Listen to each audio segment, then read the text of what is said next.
First story, and it's a bit creepy. This brings back old memories when we had a dog. I was alone at my aunt's one time, and my dog, she would run into my cousin's room where I was watching TV and barked at the wall behind me. I've never seen that dog so upset in my life.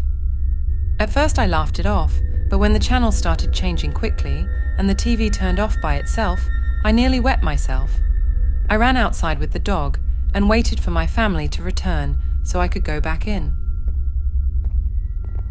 Months later, a group from the church had to intervene because there was something evil in the house. Our dog wouldn't leave me alone after the first incident. She was protecting me from that thing. Second story. It was March 2016. I was alone at my parents' house with my newborn and my 2 dogs. Nola was in the kennel in the living room, and Midnight was in the bedroom on the bed with me. My newborn was in the playpen at the foot of the bed. Nola goes crazy barking. Midnight proceeds to stand up at the foot of the bed and bark like crazy. I cautiously walk out of the bedroom. Midnight stays at the foot of the bed over my newborn. I go to the back doors that Nola was at and look out the windows on the door. It's a effin' open umbrella rolling across the porch, being blown by the wind.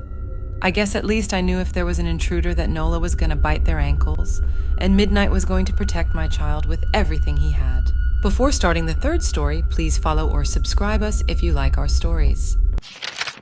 Third story. I had a Chihuahua Corgi mix. She's since passed. That was the chillest dog you would ever see. We returned from Texas after a few years.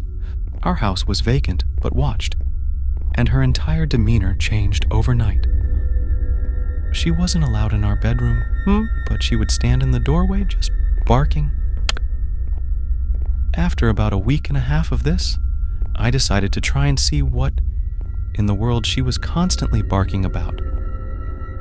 I checked everywhere and couldn't find anything.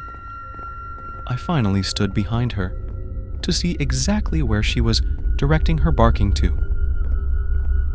Turns out, I found what she'd been warning us about. It was a cottonmouth laying tight against the baseboard, so I didn't see it. A 4-foot, highly poisonous snake was directly behind my wife's head.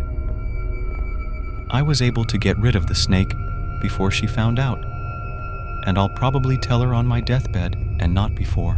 Always pay attention to your pet's reactions, and make sure to subscribe or follow us.